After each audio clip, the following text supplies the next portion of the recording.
Hi friends, तो आज हम आपके लिए नई वीडियो लेकर आए हैं रसमलाई की।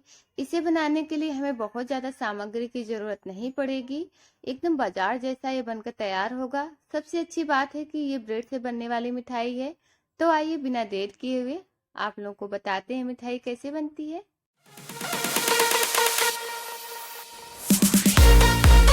सबसे पहले हमें मिठाई बनाने के लिए ब्रेड ले लेना है। यहाँ पर हम 8 ताजे ब्रेड लिए हैं। इसी तरह से जब भी आप रसमलाई बनाएं तो ताजे ब्रेड का इस्तेमाल करें। इसके बाद इसके साइड साइड वाले ब्राउन भाग को हम कट करके निकाल देंगे। व्हाइट वाले भाग को हमें ले लेना है। इसके बाद ग्राइंडर में इसे हम छोटे छोटे टुकड़ों में तोड़कर ऐड कर देंगे।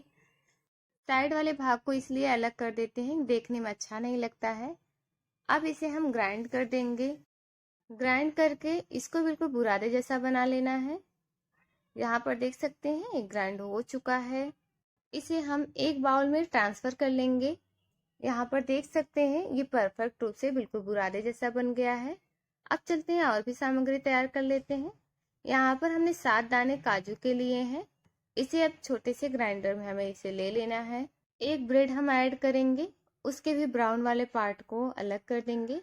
अब इसे हम ग्राइंड कर देते हैं।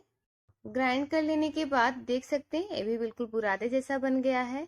अब इसे हम एक छोटी सी कटोरी में ट्रांसफर कर लेते हैं। अगर आपके पास और भी ड्राई फ्रूट्स हैं तो उसे भी आप ग्राइंड कर सकते हैं। इसे साइड करके चलते हैं, चीनी का प्रोसेस तैयार कर लेते हैं। यहाँ पर हमने एक ग्राइंडर जार में लगभग 2 बड़े कप के बराबर मिश्री लिया है। अगर आपके पास चीनी है तो उसे भी ऐड कर लें, मिश्री नहीं है तो कोई बात नहीं। चीनी और मिश्री में से कोई एक होना चाहिए। अब इसे हम ग्राइंड करके बिल्कुल पाउडर जैसा बना लेते हैं। इसमें एक भी मिश्री के दाने ना हो, नहीं तो ये दांत में लगते हैं। अगर आपको डाउट लगता है कि दाने हैं तो आप छलनी की मदद से चाल भी सकते हैं। आधे कप के बराबर हमें मिश्री के पाउडर को ले लेना है। इसके बाद हमें ब्रेड के बुरादे में इसे ऐड कर देना है। ऐड कर देने के बाद एक एक चम्मच दूध ऐड करते हुए हमें इसका डो तैयार कर लेना है। आप जब भी दूध को ऐड करें तो एक एक चम्मच ऐड करते हुए इसे मिलाते रहें, नहीं तो दूध अधिक हो जाएगा तो डो बिल्कुल गीला हो जाएगा।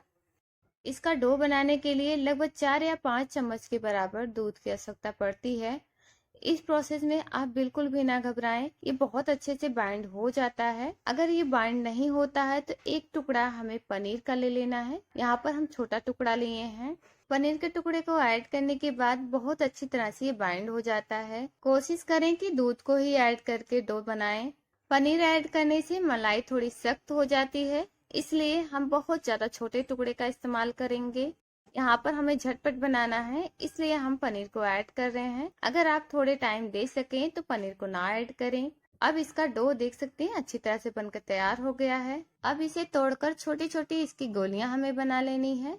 याद रखें, जब भी आप गोलियों को बनाएं तो बिल्कुल हल्के हाथों से बनाएं, टाइट हाथ से बिल्कुल ना बनाएं, नहीं तो रस अंदर नहीं जाएगा। इस तरह से सारी गोलियों को बनाकर हल्का चिपटा करके हमें इसे रख देना है।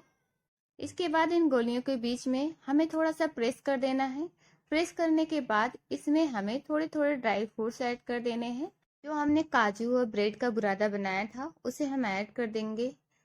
इस तरह से ऐड कर देने के बाद हमने यहाँ पर पिस्ते का भी बुरादा बनाया है, इसे भी हम ऐड कर देंगे। आपके पास जो भी ड्राई फ्रूट्स है उसे ऐड कर सकते हैं, नहीं है तो ना भी ऐड करें। चारों तरफ से अब इसे हमें ब्लॉक कर देना है। ब्लॉक करके हल्के हाथों से हमें इसकी गोलियां बना देनी है।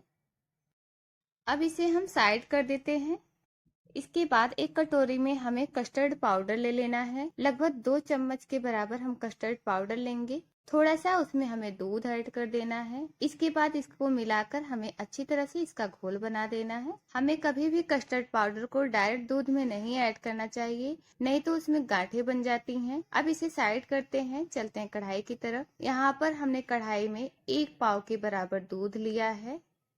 दूध को हम हल्का गर्म होने देंगे, ज्यादा गर्म नहीं करेंगे। जब दूध हल्का गर्म हो जाए तब हमें काजू और ब्रेड का जो हमने बुरादा बनाया था उसे ऐड कर देंगे। 2 चम्मच के बराबर इसे हमें ऐड कर देना है। इसके बाद इसे हमें मिलाते रहना है। धीरे धीरे मिलाते हुए हम इसे पका लेंगे। अब कस्टर्ड पाउडर वाले मिल्क को हम 2 चम्मच ऐड कर देंगे। जब भी आप कस्टर्ड पाउडर ऐड करें तब लगातार इसे हमें चलाते रहना है। एक हाथ से आप चलाते रहें, एक हाथ से आप कस्टर्ड मिल्क को मिलाते भी रहें। इस तरह से मिलाते हुए हमें मीडियम फ्लेम पर एक गाढ़ा सा घोल बना लेना है। मिठास के लिए हमें आधे कप के बराबर मिश्री के पाउडर को ऐड कर देना है। इसके बाद इसे मिलाते रहना है। थोड़ी देर पका लेना है। थोड़ी देर पक जाने के बाद फ्लेम को हम ऑफ कर देंगे। याद रखिए, जब भी कोई सामग्री हम रस में ऐड करते हैं तो लगातार इसे मिलाते रहते हैं ताकि इसमें गांठें ना बने। और फाइनल रूप से रस बनकर तैयार हो चुका है। अगर आपके पास कस्टर्ड पाउडर ना हो तो आप फूड कलर भी ऐड कर सकते हैं। अब चलते हैं, हम रसमलाई बनाना स्टार्ट करते हैं। यहाँ पर हम ब्रेड की छोटी छोटी जो गोलियां बनाई हैं उसे एक प्लेट में रख देंगे। इसके बाद इस गर्म रस को हमें इसमें ऐड कर देना है। याद रखिए, जब भी हम मलाई में रस को ऐड करेंगे तो रस को गर्म होना चाहिए, नहीं तो मलाई बिल्कुल भी रस नहीं सोखेगी। इस तरह से आप रसमलाई को घर पर बना सकते हैं। अब मिलते हैं अगले वीडियो में, तब तक के लिए बाय बाय।